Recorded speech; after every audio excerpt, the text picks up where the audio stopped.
Merci à tous. Alors dans cet ordre d'esprit aussi, la pensée intégrale, c'est relier le passé avec le présent et le futur. Et vous voyez, j'ai un bâton là, qui est un bâton de parole. C'est un bâton qui est utilisé dans les tribus animistes, dans certaines tribus animistes indiennes. Vous entendez, il fait un bruit extraordinaire. Et ça permet de transmettre la parole, comme ça chaque personne parle en étant conscient pleinement qu'il est en train de parler. Donc je transmets le bâton de parole à Eric, qui va à la fois nous présenter sa vision de la pensée intégrale et aussi quelques grands penseurs de la pensée intégrale. Si tu peux parler par ici, comme ça ta caméra pourra te prendre. Je te passe le micro. Merci. On va attendre que le... Ouais.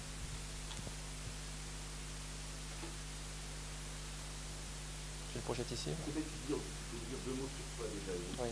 En attendant que Donc je suis Eric Alodi, donc je suis le président fondateur d'Enlightnext Paris. Enlightnext, c'est l'organisation fondée par Andrew Cohen, donc qui travaille depuis plus de 20 ans maintenant justement à développer, à intégrer, à incarner cette perspective intégrale.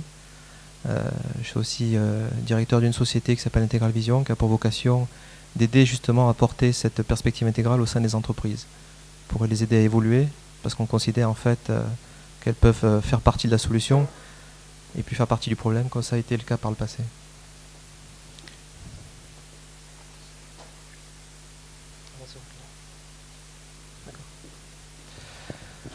Quand j'ai rencontré Andrew Cohen, c'était il y a près de 10 ans, pour lui proposer de fonder ce qui allait devenir Enlightnext Paris.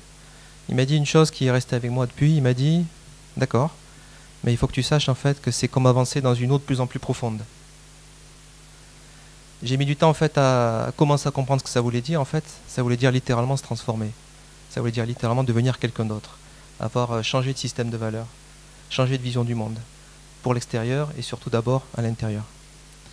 Et au fil du travail que j'ai fait avec Andrew et avec donc son organisation, ses nombreux étudiants, on a non seulement étudié d'un point de vue cognitif la perspective intégrale, et aussi on l'a testé, expérimenté, et c'est un travail qui est en cours et qui continuera d'être en cours pour toujours, puisqu'en fait l'évolution, si on fait référence au point oméga de Teilhard, en fait, on n'a théoriquement pas de fin. Quand Michel parlait de cette journée et de sa pierre d'Auroville, il m'est venu à la pensée qu'en réalité c'était vraiment aujourd'hui une journée à marquer d'une pierre blanche. Parce qu'on va aller au-delà de simplement comprendre des concepts de pensée intégrale, on va littéralement en fait créer et pousser le niveau de conscience intégrale aujourd'hui, à travers nous, en tant que nous. On n'est pas séparés de ce dont on va parler aujourd'hui. On va mieux comprendre parce qu'on a besoin d'intégrer, on a besoin d'élargir notre perspective, mais en même temps, on a besoin en fait de la vivre, de l'incarner. Donc ce dont on va parler, je pense, pendant toute cette journée, en tout cas je vais me forcer le mieux possible de parler à travers cette courte présentation de ce matin et aussi de cet après-midi, c'est qu'on parle de nous, individuellement et collectivement. J'ai extrait de la pensée, de la perspective intégrale. Je préfère perspective parce que penser ça fait un peu réducteur. Perspective ça fait plus en fait en termes de vision du monde en fait et en termes de niveau de conscience du monde. C'est que ce qui est remarquable dans cette perspective-là, c'est d'abord ça intègre toutes les dimensions de la réalité. D'accord. Il y a eu des niveaux de conscience où on s'est focalisé sur la partie extérieure de la réalité, notamment au niveau scientifique rationnel. Des niveaux de conscience à l'époque mythique des grandes religions où on était focalisé uniquement sur l'intérieur. Donc là, on se focalise sur toutes les dimensions de la réalité. Ce qui est important dans la perspective intégrale, c'est de comprendre en fait que les visions du monde évoluent. Il existe différentes visions du monde avec différents systèmes de valeurs et que le système de valeurs du XXIe siècle n'est pas le même que celui qui avait 100 000 ans ou même 40 000 ans quand les premières civilisations, les premières cultures ont commencé à apparaître. Donc cette notion de conscience existe et elle évolue dans le temps. C'est là où la notion de conscience en fait, qui est découverte depuis fort longtemps dans l'Orient, commence à rencontrer cette notion d'évolution de l'Occident. le point que je mentionnais tout à l'heure, qui est pour moi fondamental, c'est que tout ce qui se passe en matière de conscience, tout ce qui se passe en matière de culture, n'est pas à l'extérieur de nous. Nous sommes la culture, en fait. Nous sommes le monde. C'est-à-dire que si demain l'espèce humaine disparaissait, et malheureusement en fait les statistiques aujourd'hui sont pas très prometteuses, mais si malheureusement ça arrivait, ça veut dire littéralement que tout ce qui s'est passé depuis 14 milliards d'années en matière d'évolution, de déploiement merveilleux de cette évolution-là, il y aurait une perte en fait incroyable en matière d'évolution. Il y aurait en fait comme un palier qui disparaîtrait en même temps que nous. Donc la culture, la conscience n'est pas à l'extérieur de nous. Nous sommes la conscience, nous sommes la culture. À partir du moment où deux individus commencent à échanger, à interagir, d'accord, on crée une culture. Et nous sommes le monde parce que ce qu'on va manifester à l'extérieur de nous, d'accord, dans une société, est l'expression en fait, de cette culture, et l'expression de ce niveau de conscience, et l'expression de ce qu'on est. D'accord. Et enfin, nous sommes le processus d'évolution lui-même. C'est-à-dire que quand on parle d'évolution, on peut avoir tendance, et c'est normal, puisqu'on vient d'un niveau de conscience qui est encore dualiste, contrairement en fait, à la perspective intégrale. Dans la perspective intégrale, il n'y a plus de dualité. Il n'y a pas la conscience à l'extérieur de moi, il n'y a pas l'évolution à l'extérieur de moi. Rien n'existe en fait en dehors de moi, en dehors de nous. C'est ce que nous rappellent en fait nos expériences les plus profondes, notamment de méditation.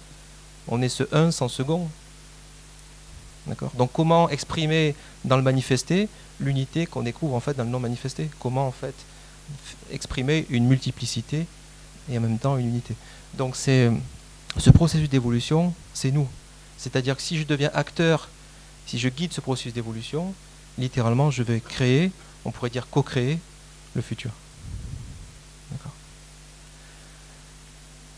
J'ai quelques slides en fait qui sont plus, on va dire, conceptuels, mais qui ont pour vocation un petit peu de mettre en perspective et d'articuler entre eux les modèles et les pensées et les découvertes qui ont été faits par différents penseurs ou visionnaires intégraux. Je pense que malgré tout, même si la dimension cognitive est insuffisante pour créer un nouveau niveau de conscience, elle est nécessaire. Et c'est pour ça que j'ai appelé cette présentation de ce matin « Perspective intégrale et super-intégrale ». On peut considérer que pour pouvoir créer un nouveau niveau de conscience intégrale, ce qu'on est en train de faire là aujourd'hui, littéralement, ce qui se passe aujourd'hui ne s'est jamais passé en France, d'accord, depuis 14 milliards d'années. Aujourd'hui, ce qui se passe, en fait, c'est absolument unique. C'est-à-dire que l'émergence d'un nouveau niveau de conscience, un niveau même, comme l'appelle Don Beck, j'y reviendrai dans un instant dessus, est en train de se produire maintenant, par la prise de conscience qui a lieu maintenant, dans l'instant. D'accord. La reconnaissance de ce niveau de conscience et la matérialisation ou la manifestation de ce niveau de conscience dans le monde manifesté, et après avec toutes ces déclinaisons en termes de société, etc. La perspective intégrale, on parlait des 4 dimensions de la réalité. Donc je ne vais pas évidemment commenter tout ça, c'est juste pour vous dire que vous reconnaissez peut-être les 4 cadrans de Ken Wilber. Ken Wilber, en fait, il y a une dizaine d'années, s'est enfermé pendant 2 ans et a essayé de trouver quelle était la substantifique moelle de toutes les philosophies, théories, religions qui pouvaient exister. Il arrive à un concept qui est presque simpliste, mais qui est extrêmement puissant. Il dit en fait, on peut résumer le plus petit dénominateur commun, finalement, de tout ce qui existe en matière de ces théories, philosophies, etc., c'est 4 cadrans. Donc, des cadrans supérieurs qui nous disent en fait qui sont des cadrans donc individuels. D'accord. Les cadrans inférieurs sont collectifs. Les cadrans de gauche sont donc intérieurs et les cadrans de droite extérieurs. Donc si on regarde un cadran inférieur à droite, c'est le caractère social. D'accord. L'intérieur collectif, c'est le caractère, la réalité culturelle. Le cadran supérieur droit, c'est le caractère comportemental ou biologique. Et le cadran supérieur gauche, donc le cadran psychospirituel. Je ne vais pas rentrer dans le détail. Il y aura par la suite, au cours peut-être de la journée, et en tout cas dans ce qui suivra cette université, davantage de détails. Mais sachez qu'en fait, si l'une de ces dimensions n'est pas prise en compte, c'est comme avoir une chaise en fait, auquel il manquerait un pied. On ne peut pas avancer dans la création d'un nouveau niveau de conscience. Je vais faire un zoom sur la partie inférieure gauche, parce qu'il y a eu des travaux qui ont été assez remarquables, qui ont été menés par un sociologue qui s'appelle Don Beck, avec son mentor qui s'appelait Claire Graves. Donc Ça s'appelle la spirale de l'évolution, Spiral Dynamics, ou spirale dynamique, ça dépend les traductions.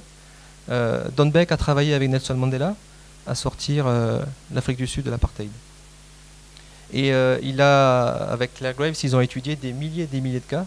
Donc ça a été mesuré, c'est pas théorie, c'est pas de la théorie, c'est sur la base de l'expérience. Et donc ils ont identifié différents niveaux de conscience culturels. Ils appellent ça des mèmes par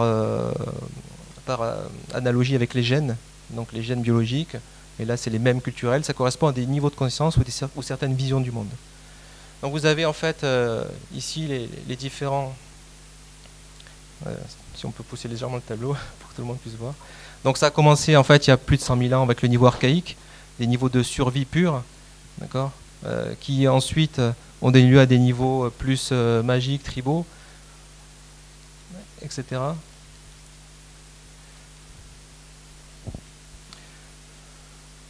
Donc ces niveaux de conscience correspondent à des systèmes de valeurs. Donc il y a 100 000 ans, il s'agissait uniquement de survivre. Donc la seule valeur, c'était la survie. C'était la valeur la plus importante au détriment de tout le reste. Et puis les êtres humains ont commencé à se rendre compte que c'était plus facile de survivre en tribu. Et ont commencé en fait à essayer, dans leur perspective de l'époque, de donner des explications, de donner un sens à ce qui se passait. Donc ils sont rentrés dans des perspectives animistes et magiques. D'accord. Qui étaient trop tribales. En fait, à l'époque, il n'y avait pas d'individuation. C'est-à-dire qu'en fait, il n'y avait pas de conscience de l'individu à l'époque. À l'époque, on raisonnait comme un nous tribal. Ça existe encore dans certaines parties du monde. D'accord. Vous allez voir les hommes fleurs, vous allez voir en fait des gens comme ça. Ils n'ont pas de conscience de l'individu dehors du contexte de la tribu. Pour nous, ça nous paraît complètement en fait fou, parce qu'on est dans un niveau de conscience où l'individu, en fait, l'individualisme s'exprime de manière exacerbée. Mais dans ces niveaux de conscience-là, il n'y avait pas en fait de notion d'individuation, etc. Donc ensuite, on est passé par les niveaux dont parlait Michel, donc les niveaux en fait, donc des seigneurs de guerre qui ont été ensuite contrôlés derrière en fait par des niveaux des grandes religions qui ont permis en fait finalement de cadrer ce trop plein justement d'égocentrisme qui a commencé à apparaître à cette époque-là. Et puis on est rentré dans l'époque moderniste, puisqu'en fait on était limité par une pensée uniquement religieuse, et on s'est aperçu en fait que l'aspect moderniste qui valorise l'aspect entrepreneurial, etc., et le côté gagneur en fait avait un problème en fait parce qu'il n'était pas en compte de l'environnement. Donc on est rentré dans le niveau culturel postmoderne, écologique. Puis on a commencé à prendre conscience qu'on fait partie d'un tout, qu'il existe des interdépendances, et en fait on est en train d'arriver donc dans ce niveau de conscience intégrale. Ça, c'est les réalités. C'est chaque niveau de conscience transcende et inclut le précédent. Et si vous regardez en vous, en réalité, donc on s'aperçoit que ces choses-là, on les a. On a en fait ce côté fascination pour les contes, en fait, quand on est un petit enfant. On est capable, en fait, à certaines conditions, de redescendre en fait à des niveaux un petit peu agressifs quand on est dans sa voiture, par exemple, etc. Donc sachez qu'en fait, ça, c'est une réalité, en fait.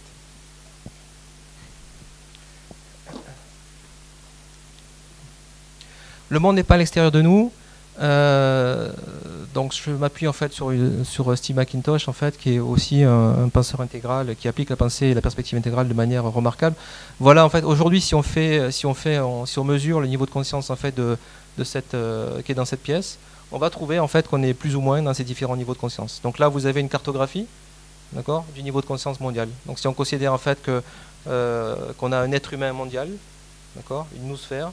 Voilà aujourd'hui en fait sa composition. Elle est majoritairement traditionnaliste, d'accord. Il y a encore des secteurs en fait, on est vraiment dans le rouge, dans le côté guerrier, etc. Et ce qui est intéressant aussi, c'est que vous pouvez voir quel est le niveau d'influence en fait de chacun de ces niveaux-là. Donc on s'aperçoit qu'aujourd'hui c'est le niveau moderniste, donc moderne, on a vu, donc orange dans la spirale de Don Beck, qui détient en fait le plus d'influence. Donc je vous présente ça, c'est certes conceptuel, mais ça vous permet de voir en fait, d'intégrer ces éléments-là pour mieux pouvoir en fait derrière les intégrer en fait et les transcender. Pour finir là en 1 minute, j'ai repris le spectre de conscience de Don Beck, donc il a ses propres couleurs dans lequel on va retrouver par exemple celui de Don Beck et puis d'autres niveaux de conscience, d'autres lignes de développement, hein, puisqu'en fait quand on parle de l'aspect intégral, il y a l'aspect chez Ken Wilber, il y a les aspects 4 cadrans, puis il y a aussi les lignes de développement. D'accord? Et on peut être plus ou moins développé dans différentes lignes de valeurs, de vision du monde, de moralité, etc. Et donc nous, on se situe en fait ici aujourd'hui. Il y a différents paliers. Donc un premier palier donc, qui est, on va dire, plus dans le domaine de la survie. On est en train d'en sortir. C'est ce qu'on est en train aujourd'hui de construire le niveau de conscience suivant. Un second palier qui est une espèce de palier intermédiaire pour en fait accéder à un palier dans lequel il y a une transcendance de l'ego. Puisque par rapport à ce que je disais au tout début en fait dans ma discussion avec Andrew Cohen, aller dans une eau de plus en plus profonde, en fait, ça veut dire littéralement changer de structure en fait à l'intérieur, commencer en fait à transcender de plus en plus son ego de manière en fait à avoir des systèmes de valeurs, à avoir des points de référence qui sont plus uniquement basés sur moi, mais au contraire sur les autres, sur l'évolution de la conscience, sur l'évolution de la culture et du monde. Donc aujourd'hui, on peut considérer qu'on est là, on peut considérer qu'on est en train de se cultiver, au moins d'un point de vue cognitif, sur la dimension intégrale. On peut considérer en fait qu'on a une perspective qui est géocentrique ou mondocentrique, c'est-à-dire qu'on passe surtout en fait dans une perspective planétaire et qu'on est encore largement dans la dimension de l'ego. D'accord ? C'est pas un problème, il faut juste en fait voir où on est et où est-ce qu'on veut aller. Parce que là où on veut aller, c'est une dimension qui soit au-delà de l'ego, parce que quand je suis au-delà de l'ego, je suis au-delà des intérêts personnels, je suis au-delà des peurs et des désirs de l'ego. C'est là où en fait on passe d'une perspective cognitive, intégrale, à une perspective vécue, à la vie intégrale. Et c'est uniquement en matière de vie intégrale que peut se créer un nouveau niveau de conscience. Sinon, je vais juste en fait, si je reste au niveau de l'intellect, continuer à alimenter en fait, à m'approprier même en fait ce niveau de connaissance nouveau, qui est très excitant pour l'ego. D'accord. Donc on veut passer à une perspective cosmocentrique au sens pythagoricien du terme, c'est-à-dire qui intègre toutes les dimensions du cosmos, matériel, psychologique, spirituel, etc., de manière à créer ce nouveau même, cette nouvelle culture et ce nouveau monde. Donc voilà, cet après-midi, donc on parlera plus donc de la partie vie intégrale. Qu'est-ce que ça veut dire en fait? Quels sont les modèles qui nous permettent de passer d'une vision cognitive de la perspective intégrale à une dimension vécue